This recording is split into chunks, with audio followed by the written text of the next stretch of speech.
పిల్లలు కావాలని మీ కలను నెరవేర్చుకోండి. సంప్రదించండి హెగ్డే ఫెర్టిలిటీ, హైదరాబాద్, తెలంగాణ.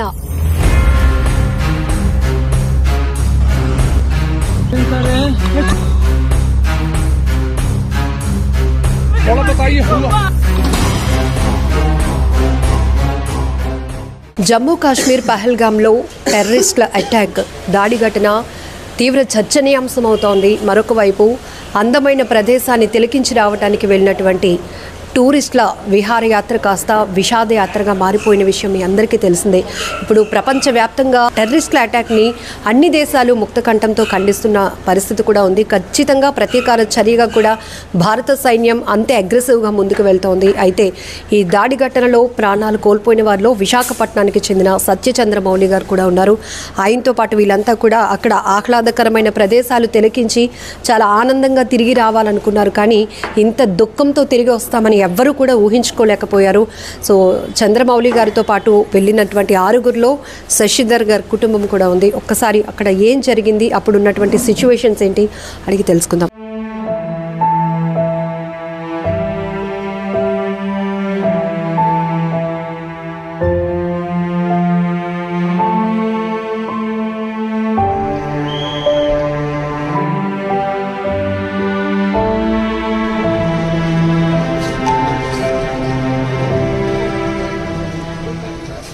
చాలా బాధాకరమైన విషయం అండి. మీరు చెప్పడానికి కూడా చాలా ఓపిక, ఎందుకంటే అంత దుఃఖంతో ఉన్నారు ప్రతి ఒక్కరు. కానీ వెళ్ళినప్పుడు ఎప్పుడు వెళ్ళారు, అక్కడ జరిగినటువంటి ఘటన? 18వ తారీఖున బయలుదేరి వెళ్ళామండి. ఆ రోజు యాక్చువల్గా ఆయన బర్త్డే. ఆ బర్త్డే రోజు బాబా అందరూ విష్ చేసాము. అంతా అయిపోయినాక, టూర్ అయిపోయినాక సెలబ్రేట్ చేసుకుందామని కూడా చెప్పాను. అక్కడి నుంచి లోకల్గా గుల్మార్గ్, సోనామార్గ్, శ్రీనగర్ లోకల్ అన్నీ చూసాము. అంతా చాలా సరదాగా ఎంజాయ్ చేసాం. టూర్ అంతా కూడా ఆయనే ప్లాన్ చేసేవారు. ఎక్కడ లీడ్ చేయడం కూడా ఆయన లీడ్ చేసి, ఇక్కడ ఫలానా వెళ్ళాలి, ఇక్కడికి ఇలా వెళ్ళాలి అన్నీ కూడా లీడ్ చేశారు. ఎవరికి లేడీస్ కానీ ఎవరికైనా ఏదైనా అవసరం ఉండే పాప ఆయన ఎటెండ్ అవుతుండే, వాళ్ళకి చేయాలమ్మా ఇలా చేయాలమ్మా అన్ని పాప ఆయన చెప్తూనే ఉండేవారు. అంతా బాగా చేసి నిన్న అయిపోయినాక నిన్న యాక్చువల్గా కట్రా వెళ్ళి, కట్రా నుంచి ఈరోజు వైష్ణోదేవి మాత టెంపుల్ దర్శనం కూడా ప్లాన్ చేసుకున్నాను. ఇంతలో ఇలా ఇంతగా జరుగుతున్నా అస్సలు ఊహించని సంఘటన అండి. చాలా బాధాకరం. పహల్గామ్ యాక్చువల్గా ఏమైందంటే, పహల్గామ్ అక్కడ మినీ స్విట్జర్లాండ్ అని ప్లేస్ ఉంది, డైసన్ వ్యాలీ అంటారు. అది ఒక 1.5-2 కిలోమీటర్స్ కొండ మీద ఉన్నది. మీదకి వెళ్ళటానికి రాళ్ళు రప్పలు తేరిన వాగు ఉంది. ఆ వాగులో నుంచి గుర్రాల మీదనే వెళ్ళాలి, ఇంక వేరే దారి లేదు. రెండు వైపులా కొండ వాళ్ళు. సో గుర్రాల మీద వెళ్తూనే మేము చాలా కష్టంగా అనిపించింది. కొంత దూరం వెళ్ళినాక ఆగిపోయి ఆడవాళ్ళు వెనక్కి వెళ్ళిపోదామంటే ఆయనే మమ్మల్ని ఎంకరేజ్ చేశారు. మనం చూడటానికి వచ్చాము, ఇంత వచ్చి ఇక్కడి నుంచి వెళ్ళిపోతే ఎలాగా, 10 నిమిషాలు కదా వెళ్దామంటే సరే అని నేను ఆయన వీళ్ళని సర్ది చెప్పి తీసుకువెళ్ళాం. వెళ్ళి లోపలికి వెళ్ళగానే ఎంట్రన్స్లోనే యాక్చువల్లీ సమ్ రెస్టారెంట్స్ ఏవో ఉన్నాయి. తిందామా అనుకుని ముందు టాయిలెట్స్కి వెళ్దామని, అక్కడి నుంచి ఒక 100-150 మీటర్స్ దూరంలో టాయిలెట్స్ ఉన్నాయి. అక్కడికి వెళ్ళామండి. వెళ్ళి మాలో 2-3 టాయిలెట్స్కి వెళ్ళి బయటకు వచ్చారు. ఆయన కూడా టాయిలెట్లకు బయటకు వచ్చేసరికి 1-2 గన్ షాట్స్ వినబడినాయి. సో దూరంగా ఎక్కడ ఎవరైనా బర్డ్స్ దేనో షూట్ చేస్తున్నారేమో అనుకున్నాం. ఎందుకంటే అంత పెద్ద గ్రౌండ్లో ఉంటుంది, పెద్ద గోల్ఫ్ కోర్స్ లాగా. ఆ వెనకనే పెద్ద ఎత్తైన పైన్ ట్రీస్ ఉంటాయండి. ఆ వెనుకనే హిమాలయస్ కనబడుతుంటాయి, అది సీనరీ. సో ఆ చెట్లు ఆ పక్క నుంచి మాకు సౌండ్ వినబడ్డది.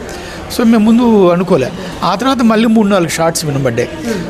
అప్పుడు ఆడవాళ్ళ ఏడుపులు అరుపులు వినబడ్డాయి. చూసేసరికి గ్రౌండ్ మధ్యలో 2-3 ఆడవాళ్ళు వాళ్ళ ఎదురుగా మనుషులు పడిపోయి ఉన్నట్టుగా ఉంది, ఒక నిలబడి కాలుస్తున్నట్టుగా కనపడింది. ఫస్ట్ మీరు ఫైర్ షాట్స్ విన్నప్పుడు ఏవో బర్డ్స్ షూట్ అవుతుంది అనుకున్నారు? అంతే అనుకున్నాం. ఏంటంటే ఇదే టెర్రరిస్ట్ అటాక్ అని అనుకోలే, ఎక్కడ ఏదో హంటింగ్ లాంటిది ఏదో చేస్తున్నారేమో అనుకున్నాను. ఆ తర్వాత 3-4 షాట్స్ వినబడి ఆడవాళ్ళ ఏడుపులు వినబడి అప్పుడు చూసారు గ్రౌండ్ మధ్యలో 1-2 టెర్రరిస్టులు కనబడ్డారు. వాడు షూట్ చేస్తుంటారో కనబడుతుంది, ఆడవాళ్ళ ఏడుపులు వినపడుతుంది. అప్పుడు అక్కడ చుట్టుపక్కల హోటళ్ళు అక్కడే మేజర్ అందరూ ఉన్నారు. వాళ్ళందరూ పరిగెత్తడం మొదలుపెట్టారు. ఒక 400-500 మంది ఉన్నారండి. ఇంకా కింద నుంచి మీదకి కంటిన్యూస్గా వస్తూనే ఉన్నారు. మేము ఒక 10-15 మంది టాయిలెట్స్ దగ్గర ఉన్నాం. సో మేము టాయిలెట్ వెనక్కి దాక్కున్నాం. ఏం చేయాలో మాకు అర్థం కాలేదు, ఏం చేయాలో తెలియదు. మీ 6 ఒకే చోట? మేము 6 ఒకే చోట ఉన్నాం. మాతో పాటు ఇంకొక 3-4 ఫ్యామిలీస్ అక్కడ టాయిలెట్స్ కోసం వచ్చిన వాళ్ళు ఉన్నాం. సో వెనక నుంచి చూస్తున్నా ఏం చేయాలో అర్థం కాల. అప్పట్లో అంతలోని ఒక టెర్రరిస్ట్ మాకు రావడం కనబడేసరికి అమ్మాయి వీడు వస్తున్నాడు, వస్తే ఇక్కడ డేంజర్ అని చెప్పి వెనక నుంచి పారిపోతాడు. తుపాకీతో ఉంది, తుపాకీ పెద్దగా గన్ను AK-47 లాగా ఉంది అది గన్ను. వాడు ఆ డ్రెస్ అది తెలుస్తుంది, వాళ్ళ ఎటైర్ తెలుస్తుంది. వాడు ఇటువైపు వస్తున్నాడని కనబడగానే మేము ఎటు పారిపోవాలంటే వెనక అంత చుట్టూ ఫెన్సింగ్ ఉంది. ఆ ఫెన్సింగ్ కింద నుంచి కొద్దిగా అంటే అందులోంచి దూరిపోయి అందరం ఒకరోజు దూరిపోయి బయటకు వెళ్ళాం. నా చంద్రమౌళి గారు నా మిస్సెస్ కొద్దిగా వెనక్కి ఉన్నారు. ఆయన దూరి నా మిస్సెస్ ఫెన్సింగ్లో దూరలేకపోతే పాప ఆయన చేతులు ఇచ్చి సాయం చేసి లాగి బయటకు తీసి ఆ బయటకు వచ్చినాక ఏంటంటే మళ్ళీ చిన్న వ్యాలీలా ఉంటుంది, వాగు ఉంది. ఆ వాగు దాటి మళ్ళీ కొండ వాళ్ళు ఉంది, అటువైపు చెట్లు ఉన్నాయి. అటువైపు వచ్చేసాం అందరం. వచ్చేసి ఒక్కొక్కరు ఒక చెట్టు చాటుకి సర్దుకుంటున్నాం ఇలాగ. ఇంకా అంతలో చెట్టు చాటు సర్దుకునేసరికి ఇంతలో మా వెనకని వీడు వచ్చాడని మేము నోటీస్ బయటకు వచ్చాడు అనుకోలే. వాడు బయటకు అక్కడికి వచ్చేసాడు, మమ్మల్ని ఫాలో అవుతున్నాడు. నేను ఒక 100 మీటర్స్ దూరంలో ఒక చెట్టు చాటున్నాను. నేను చూసేసరికి వీళ్ళు ఆడవాళ్ళు నా భార్య ఇంకొక ఆమె ఒక చెట్టు చాటుని కనబడ్డారు. చూస్తున్నాను ఏంటి అని సరే వీళ్ళకి దగ్గరలో కనబడ్డాడు. ఏం చేస్తున్నాడు నాకు అర్థం కాల. ఫైర్ చేయడం చూశాను. వాడు 2-3 షాట్స్ ఇలా ఫైర్ చేస్తాను. నాకు మౌలి గారు కనబడలేదు, చంద్రమౌళి గారు కనబడలేదు. చూసి వీళ్ళ వైపు 2 అడుగులు వేశాడు, ఆడవాళ్ళ వైపు వేసి మళ్ళీ వెనక్కి వెళ్ళిపోయాడు.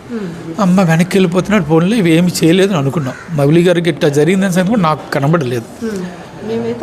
వీళ్ళు పక్కన 20 అడుగుల దూరంలో వీళ్ళు ఉన్నారు. వీళ్ళు చూశారు. అయితే పడిపోయారు అని ఒకరు అంటున్నారు, కాదు పడుకుండిపోయారు, తప్పించుకోవడానికి పడుకుండిపోయారని అన్నారు.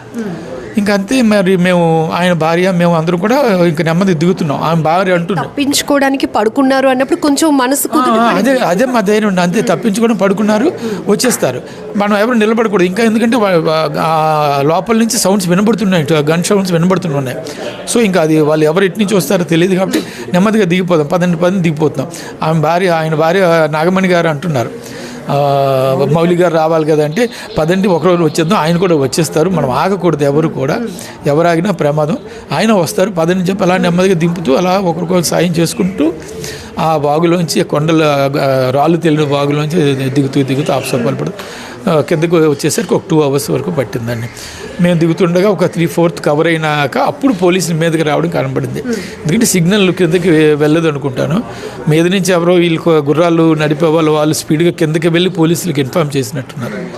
సో పోలీసులు చేరేసరికి అక్కడ వాళ్ళకి ఏంటంటే మేజర్ ఆ గ్రౌండ్ అక్కడ ఒక్క పోలీస్ కూడా లేడు, సెక్యూరిటీ అంటూ లేదు. దానివల్ల టెర్రరిస్టులకు ఎటువంటి ఎదురు లేదు.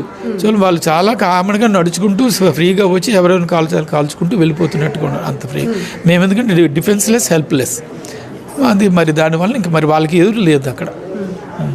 మా అదృష్టం అంటే మీరు వెళ్ళినప్పటికీ అక్కడ చాలా గ్యాదరింగ్ కూడా ఉంది. ఇప్పుడు ఎవరైతే నవవధువు మనం చూసాం కదా, నర్వాల్ గారు వాళ్ళు కూడా హనీమూన్కి వచ్చిన వాళ్ళు ఉన్నారు. పిల్లలతో హ్యాపీగా ఎంజాయ్ చేసి ఒక ట్రిప్ మెమొరబుల్గా మార్చుకోవాలని అనుకున్న వాళ్ళు ఉన్నారు. మీరు కూడా ముందు నుంచి ట్రిప్ ఎప్పటి నుంచి ప్లాన్? ఒక 15 days to 1 month ముందు నుంచి చంద్రమౌళి గారు ఈ ట్రిప్ ప్లాన్ చేశారండి. మెయిన్ శ్రీనగర్లో తులిప్ ఫ్లవర్ షో ఉంటుంది, ఈ టైంలో ఏప్రిల్లో ఉంటుంది కాబట్టి దానికోసం వెళ్ళాలి. అది చూసుకుంటూ అన్నీ కలిపి వెళ్దాం. ఆయనే టూర్ ప్లాన్ చేశారు, ఆయన అన్ని టికెట్స్ బుక్ చేయించారండి. అన్ని కలిపి 1 week ట్రిప్ ప్లాన్ చేసుకున్నాం. 6 members names and age A group ఉంటుంది?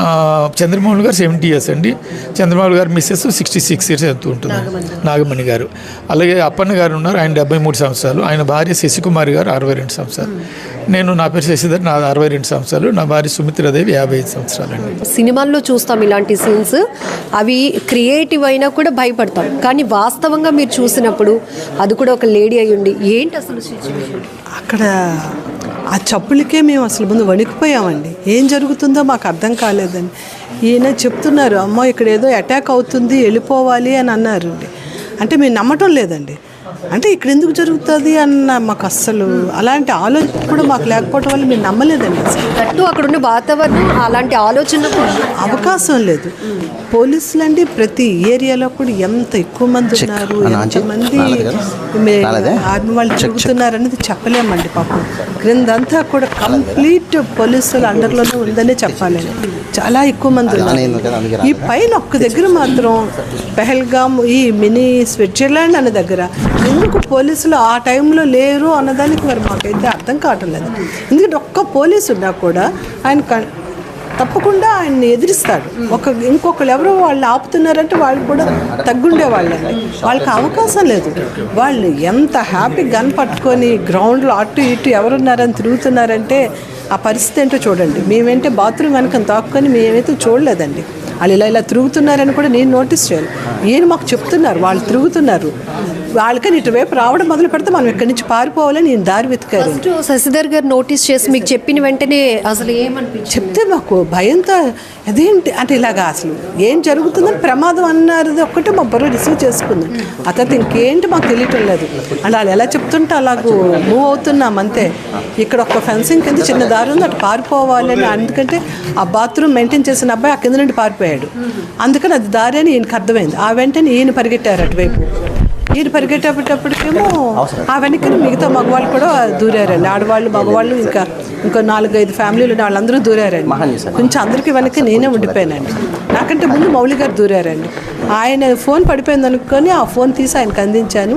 నేను నిలబడలేకపోతున్నాను అని కొంచెం లేపరా అండి అని ఆయన అడిగాను. ఆయనే నన్ను లేపారండి. లేపినాక అటువైపు పరిగెట్టామండి. ఆ వాగు చిన్న దాటుకొని ఆ చెట్ల చాటుకి పరిగెట్టామండి. పరిగెట్టడానికి ఒక 100 అడుగులు కూడా వేయలేదండి. కాకపోతే ఆయన ఒకవైపు అయిపోయారు, మేము ఒకవైపు అయ్యామండి. అవ్వడంలో మేము ఇంత 5 నిమిషాలు ఎంతసేపు మేము పరిగెట్టామో మాకు తెలియదు, కానీ వాడు 1 నిమిషంలో మా కళ్ళు ఎదురుగా వచ్చేసాడండి. సడన్గా వచ్చేసాడండి. కరెక్ట్ మౌలి గారు ఎదురుగా వాడు ఉన్నాడు. వాడు ఉండేటప్పుడు నాకు లేలుగంటే ఈ చెట్టు పక్కన కనిపిస్తుంది, కానీ నేను అటు తిరగలేదు, చూడలేదు, కళ్ళు తిప్పి. నా పక్కన ఆవిడ కొంచెం ధైర్యం, ఆవిడ ఇలా ఒంగోని చూసారండి. చూసేటప్పటికి వాడు బయట అనడం ఆవిడకి అదొకటి వినిపించింది. అప్పటికే మీకు గన్ షాట్స్ వినపట్టాయి మీ టాయిలెట్స్ దగ్గర ఉండేటప్పుడు. అది 10, 15, 20 ఎన్ని వినిపిస్తాయి. ఎలా దడ కాలుస్తున్నారండి. వాడు గ్యాప్ ఇవ్వడం లేదు అసలు. ఏంటి ఇలా పేల్చేస్తున్నారని ఎలాగా వణికిపోతున్నామంటే గొంతు తడారిపోయింది, మాట రాదు, తడొచ్చేస్తున్నది, కాళ్ళు వణికిపోతున్నాయి. ఇంకా నేనైతే అడుగులు వేయలేకపోతున్నాను, నేను నడవలేను, నన్ను వదిలేయండి అంటున్నాను. ఇంకా అది మరి నేను మీకు అది ఎలా చెప్పాలో కూడా నాకు తెలియటం లేదండి. అంత దీనిగా ఉందండి. షాక్ మరి చాలా ఇది ఇంకా అయిపోయింది మా లైఫ్ ఇక్కడితో సరేనా అనుకున్నామండి. అది ఎందుకంటే ఆయన చంపేసి మా వైపు 2 అడుగులు వేసాడండి. ఆ డేట్ కన్ఫర్మ్ వీళ్ళిద్దరే ఆడవాళ్ళు ఉన్నారా అనేది వాడు కనిపించడంతో వాడు మరి మా వెనక ఇంకా ఇళ్ళ వైపు వెళ్ళకుండా వెనక్కి తిరిగాడండి. మళ్ళీ గ్రౌండ్ వైపు వాడు వెనక్కి వెళ్ళాడండి. అందుకు మేము బ్రతికాము. అదొకటే అక్కడ జరిగింది. మౌలి గారికి స్టంట్స్ వేయటం వల్ల కాస్త ఆయనకి హెల్త్ కూడా అంటే అలాగే లేదండి. వాళ్ళు ఆయన వాకింగ్ చేస్తారు రెగ్యులర్గా, చాలా యాక్టివ్గా ఉంటారండి. కేవలం ఆయన కూడా భయం వలన షాక్లో కొంచెం స్లో అయ్యారని నేను అనుకుంటానండి. ఎందుకంటే మామూలుగా ఆయన చాలా ఫిట్గా ఉంటారు, చక్కగా నడుస్తారు, మంచి ఫుడ్ హ్యాబిట్స్ అండి. ఆయనకి ఎలాంటి హ్యాబిట్స్ లేవు. ఇప్పుడు 70 years అయినా కూడా ఆయన చాలా యాక్టివ్గా ఉంటారండి. టూర్లో కూడా మాకు అన్ని విషయాలు హెల్త్ పరంగా కూడా మాకు చాలా ఎంకరేజ్ చేస్తారు. టెర్రరిస్టులు ఏమైనా చెప్పే ప్రయత్నం కానీ మాట్లాడే ప్రయత్నం ఏదైనా చేశారా? ఏమీ చేయలేదు అంటే చేశారో లేదన్నది కూడా మాకు తెలియదండి. వాళ్ళు ఎంటర్ అయిన ప్లేస్కి మాకు చాలా దూరం కాబట్టి మాకేమీ తెలియదండి. తెలియకపోవడంలో మాకు ఆ తర్వాత మమ్మల్ని అందరినీ హాస్పిటల్ దగ్గర ఒక ప్లేస్కి చేర్చారు కదండి. అక్కడ ఆడవాళ్ళు ఉన్నారు, అందరం ఈ బాధితులు అందరం అక్కడే ఉన్నామండి. అందులో వాళ్ళు మాట్లాడుతున్నప్పుడు మాకు తెలిసిందండి. వాళ్ళు ఏమన్నారంటే మా హస్బెండ్ని చంపారు, మమ్మల్ని కూడా షూట్ చేయంటే మేము ఆడవాళ్ళ పిల్లల్ని షూట్ చెయ్యం, మీరు వీడియోస్ వైరల్ చేస్తారు, తర్వాత టెర్రరిస్టులు ఇలాంటి వాళ్ళు అలాంటి వాళ్ళు అని మేము చెయ్యము అని వాడు అన్నారని. నెక్స్ట్ ఏమో నుంచి మీరు అందరూ మోదీ గవర్నమెంట్కి ఓటేశారు కదా, మీకు ఇలా జరగాలి అన్నారని. నెక్స్ట్ మీరు ముస్లిం అని కూడా అడిగారని వాళ్ళు చెప్తున్నారండి. కానీ ప్రత్యక్షంగా మాత్రం మేము వాళ్ళ మాటలైతే వెళ్ళలేదండి. కానీ మా దగ్గరికి అయితే మాత్రం వాడు గన్ పట్టుకొని వచ్చేసాడు. ఇక్కడి నుంచి మీ అందరిని ఒక హాస్పిటల్కి తీసుకెళ్ళినప్పుడు ఈ ఎవరైతే హనీమూన్ కోసం వచ్చిన కప్పులు ఎవరైతే ఉన్నారో, భర్తను కోల్పోయామే, అసలు బాబుతో తల్లి చూసామండి. వాళ్ళందరూ మా ఎదురుగానే ఉన్నారండి. వాళ్ళ పక్క ఆ ఏడుపుని చూసి నేను వణికిపోతున్నానండి. ఈయనేమో మిగతా వాళ్ళు వెతుకుతానని ఈయన వెళ్తా అన్నారు. నేను ఈ చైన్ పట్టుకొని వదలటం లేదండి. అప్పుడు ఈయన నన్ను తిట్టారండి, ఇలా ఉండకూడదు, ప్రమాదం జరిగింది, మనందరం ఒక దగ్గరికి చేరాలి అంటే నేను వెళ్ళి వెతకాలి, నన్ను విడిచిపెట్టు, నువ్వు పోలీసుల ప్రొటెక్షన్లో ఉన్నా, నీకేం కాదు, ఇక్కడ ఉండు అని చెప్పి ఆయన దెబ్బలాడి అక్కడ వాళ్ళు మాత్రం వెంటనే అరటిపళ్ళు అని వాటర్ బాటిల్స్ అని పట్టుకొచ్చి మా దగ్గరికి వచ్చి దీది తాగండి అని చెప్పి ఇస్తున్నారండి. బాగా వాళ్ళు సపోర్ట్ చేశారండి. అక్కడ అందరు ప్రజలు బాగున్నారండి. వీళ్ళు ఎక్కడి నుంచి మా పాలు మృత్యుదేవతల్లో వచ్చి పడ్డారో మాకు తెలియదు, కానీ ఎంత సరదాగా జరిగిన ఘటనలో ఒక్క 5 నిమిషాలు తారుమారు అయిపోయిందండి అంతా, ఆ ప్రమాదం అంతా మాకు ఊహించలేకపోయాం. ఆవిడైతే అసలు షాక్ అయిపోయి మౌలి గారికి పర్వాలేదు కదా అని ఆవిడ అడుగుతూనే ఉన్నారండి బాబు. అప్పటి వరకు మీరు ఆయన మిస్ అయ్యారు, ఆయన మిమ్మల్ని కలుసుకుంటారండి. మేమైతే ఆవిడకి ఏం చెప్పాలి, ఆయన పడిపోయారు, ఆయనకి ఏదో చిన్న దెబ్బ తెగులు ఉంటుంది, ఏం కాదు, మరి ఆయన కోసం మనం వెనక్కి ఇప్పుడు వెళ్ళలేము, అక్కడ ఉన్నాడో లేదో మనకు తెలియదు కదా, కాల్పులు అయితే వినిపిస్తున్నాయి, మనం ఇక్కడి నుంచి ముందు మనమైనా తప్పించుకుంటే ఆ తర్వాత ఆయన మనం ఏదో ఒకటి చేద్దామని ఆవిడని పట్టుకొని బలవంతంగా మేము కిందకి దించేసామండి. మాకు చాలా కష్టమైపోయింది, చాలా కష్టమైంది. ఢిల్లీ వరకు కూడా ఆవిడకి ఎంత చెప్పి తీసుకొచ్చామో తెలియదండి. నేను ఆయన చూడకుండా నేను ఎలాగ ఇక్కడి నుంచి వస్తాను అన్నారు ఆవిడ. రావాలి, పోలీసులు మనల్ని ఇక్కడ ఉండొద్దు అని చెప్తున్నారు, వాళ్ళు మనందరినీ కాపాడలేరు, ప్రొటెక్షన్ ఇవ్వలేరంటే మనల్ని వెళ్ళిపోమంటున్నారు, మనం వెళ్ళిపోవాలి అని చెప్తుంటే అప్పుడే ఆవిడ ప్రయాణానికి అంగీకరించారండి. 6 ఎంతో సరదాగా వెళ్ళినప్పుడు ఎంతో సరదాగా కబుర్లు చెప్పుకుంటూ ముందు టూర్ తాలూకు విశేషాలు మాట్లాడుకుంటూ నెక్స్ట్ ఇది చాలా మంచి మెమరీస్ మనకి, ఇంకా మనం లేట్ చేయకూడదు, ఇంకో 6 నెలల్లో ఇంకో దగ్గర వెళ్ళడానికి ప్లాన్ చేద్దాము, నేను ప్లాన్ చేసి మీకు చెప్తాను, మీరు రెడీగా ఉండండి అని అంత చెప్పారండి ఆయన. పాపం అలాంటి మనిషి, అంత మంచి మనిషి ఆ విధంగా జరగడం మాత్రం మాకు చాలా, అంటే ఏ మాట చెప్పినా కూడా చాలా చిన్నదేనండి ఆయన విషయంలోనండి. చాలా మంచి మనిషి అండి, ఎవరికి ఆయన హాని చేసే ఇది ఆయన స్వభావం చాలా నెమ్మది, చాలా మంచి మనిషి. ఆయనకు అలా జరగడం మాత్రం చాలా బాధగా ఉంది. ఆవిడికి ఏమీ తెలియదండి పాపం, ఎంత నెమ్మదో తెలియదండి. ట్రిప్కి వెళ్ళిన తర్వాత ఆ ఫ్యూ అవర్స్లో ఎప్పుడైనా వాళ్ళ అమ్మాయిలతో మాట్లాడి చాలాసార్లు మాట్లాడామండి. ఆ టూర్కి మేము గుర్రాల మీద ఉన్నప్పుడు కూడా ఆ పిల్లలు ఉదయం సాయంకాలం 2 పూట్ల ఫోన్లు చేస్తున్నారు, మాట్లాడుతున్నారండి. 1 వీక్ ముందే ఒక అమ్మాయి వెళ్ళిందండి ఇక్కడ నుండి. ఆ పాప వెళ్ళిన 2 డేస్లో ఈ ప్రోగ్రామ్ అండి. ఆ అమ్మాయి చేరిన 1 వీక్కి ఇప్పుడు మళ్ళీ అమ్మాయి వెనక్కి రావాల్సిన పరిస్థితి వచ్చిందండి. అదే పాపం వాళ్ళ నాన్నగారిని అక్కడ ఫుడ్ తిన్నప్పుడు కూడా వాళ్ళు ఫోన్ చేశారండి. పిల్లలు చేస్తే మాట్లాడారు, వాళ్ళ మనవడు వాళ్ళందరూ కూడా మాట్లాడుతున్నారండి, అందరూ మాట్లాడుతున్నారండి ఫోన్లో. పిల్లలందరూ చాలా ఎంత మంచి ప్లేస్ అమ్మా, మీరు కూడా చూడాలి, బాగా ఎంజాయ్ చేయొచ్చు ఆయన అలా చెప్తూనే ఉన్నారు. మేడం మీరు చెప్పినట్టు అడుగడుగునా పోలీసులు ఉన్నారు, కేవలం ఇప్పుడు దాడి ఎక్కడైతే అటాక్ జరిగిందో ఆ చోట మాత్రమే లేరండి పోలీసులు. వీళ్ళు ఏ డ్రెస్ కోడ్లో ఉన్నారండి? వీళ్ళు పోలీసు డ్రెస్లో ఉన్నదండి, కింద ప్యాంటే నేను చూశాను. ఈ పోలీసులు వేసుకుంటారు కదా, ఆర్మీ వాళ్ళు వేసుకుంటారా, ఈ చెక్స్ ఒకలాంటి ఇది పోలీసు క్లాత్ ఉంటుంది, ఆ క్లాతే ఉందండి వాళ్ళ ఒంటి మీద. అందుకని కిందకే చూశాను, ఆ గన్ కూడా వాడు కనిపిస్తుంది. అంటే మీ ముందుకి అగ్రెసివ్గా రాబట్టి అతను టెర్రరిస్ట్ అని గమనించారు, లేదంటే యూనిఫామ్లో పోలీసు అనుకుంటామండి. ఎవరైనా అందరూ అలాగే కనిపిస్తున్నారండి. ఈ గుర్రం అబ్బాయిలు అలాగే ఉన్నారు, మామూలు వాళ్ళు అలాగే ఉన్నారు, అందరూ. మాకైతే మేము హాస్పిటల్ దగ్గర కూర్చోబెట్టిన ఏ మనిషి వస్తున్నా భయపడిపోతున్నాం. వీళ్ళు మనిషా, మామూలు టెర్రరిస్టా, పోలీసా మాకు తెలియటం లేదనమాట అండి.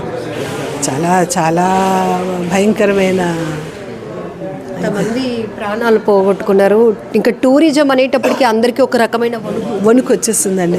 ఎంత అందమైన ప్లేస్ ఉంటే మాత్రం ఏంటండి, ప్రాణాలకి హామీ లేని దగ్గర మేము వెళ్ళి ఏం చేయగలమండి. వాళ్ళు అందరూ అదే అడిగారండి, వాళ్ళకి గవర్నమెంట్కి అడుగుతున్నారు. అందరూ వచ్చారండి పోలీసులు, వాళ్ళందరినీ వాళ్ళు అడిగారు, ఇంత ప్లేస్ అని మీరు మాకు ప్రొటెక్షన్ ఇవ్వలేనప్పుడు మేము ఏ రకంగా ఇంకెక్కడికి రాలేం కదా. మరి వీళ్ళందరికీ జీవనాధారం అయితే మాత్రం టూరిజం అండి. ఇప్పుడు ఆ టూరిజం మీద ఈ వీళ్ళు దెబ్బ కొట్టారండి. అప్పుడు ఏమవుతుందంటే గవర్నమెంట్ ఫెయిల్యూర్ కింద వాళ్ళు చూపించుకోవాలనా, వాళ్ళ ఆశయం ఏంటో మాకు అర్థం కాలేదు. మామూలు ప్రజల్ని కాల్చడం వల్ల వాళ్ళకి వస్తున్నది ఏంటండి, దీంతో వాళ్ళు ఏం సాధిస్తారండి? ఇదా వాళ్ళు ఫైట్ చేసే విధానం అండి. అది మాకు చాలా బాధ కలిగించిందండి. ఏ కోణంలో కూడా మనుషుల్లాగా వాళ్ళు ప్రవర్తించలేదండి. అవసరం లేదండి, బుల్లెట్స్ షూట్ చేసేస్తూ ఉంటే ఇంకేంటండి అది. వాళ్ళు ఒక నిమిషం ఆగడమో వీళ్ళు ఏంటి అని ఆలోచించే పరిస్థితి అక్కడ లేదండి. వాళ్ళు వచ్చారు, కాల్చాలనుకున్నారు, కాల్చేసి వెళ్ళిపోయారండి. వాళ్ళు ఏమవుతున్నారు అనేది వాళ్ళకి అనవసరం అండి. కానీ వాళ్ళ ఉన్న విచక్షణ ఒకటి, ఆడవాళ్ళు పిల్లలు మేము ముట్టం అనుకున్నారు. అది కూడా మాకు ఇప్పుడంటే కింద హాస్పిటల్ దగ్గరికి వెళ్ళినాక మాకు అర్థమైంది. అంటే మా ఇద్దరిని విడిచిపెట్టినప్పుడు మాకు ఒక సెకండ్ తోచింది, కానీ అది మేము ఫాలో అవ్వలేదు. వాడు ఎందుకు మా వైపు రాలేదన్నది మాకు అర్థం కాలేదు. కానీ కిందకి దిగినాక మిగతా వాళ్ళు మాట్లాడుతుంటే మాకు అర్థమైందండి. ఎందుకంటే ఆవిడ భర్త చనిపోయినా కూడా అరగంట పాటు ఆ డెడ్ బాడీ దగ్గర ఆవిడ కూర్చుని ఉందంటే చూడండి ఆవిడ ఎలా తట్టుకొని ఉందో. మరి మాకు అసలు ఆవిడ చెప్తూ ఉంటే నేను వణికిపోయానండి అక్కడైతే. అవన్నీ అందరివి చెప్పినవి వింటే ఇంకా ఇప్పటికీ మీరు తీరుకోలేకపోతున్నామండి. చాలా దీనిగా ఉందండి. మినీ స్విట్జర్లాండ్గా చెప్తున్న అందమైన ప్రదేశం, ఆహ్లాదంగా గడపటానికి ప్రతి ఒక్కరూ అక్కడికి వెళుతున్న సందర్భం. కానీ ఒక్కసారిగా టెర్రరిస్టుల తుపాకులతో ఆ ప్రాంతమంతా విషాదకరంగా మారిపోయింది. ఇప్పుడు టూరిజం అనే మాట ఎత్తడానికే మా గుండెల్లో వణుకు పుడుతోంది అంటున్నారు. అలాగే చంద్రమౌళి గారు సిచ్యువేషన్ కావచ్చు, ఆ టెర్రరిస్టులు ఎవరైతే ఆ AK-47 లాంటి గన్నలతో ముందుకు దూసుకొస్తున్నప్పుడు మా అందరి గుండెలు అదిరిపోయాయి అంటూ అక్కడికి టూర్కి వెళ్ళినటువంటి వాళ్ళు చెప్తున్న మాటలు వింటేనే చాలా భయం వేస్తోంది. ఈ సిచ్యువేషన్ ఇంకా ఎలాంటి స్థాయికి వెళ్తుందో తెలియదు. కానీ ప్రస్తుతం బాధిత కుటుంబాలను అయితే ఓదార్చడం మాత్రం ఎవరి తరం కూడా కావటం లేదు.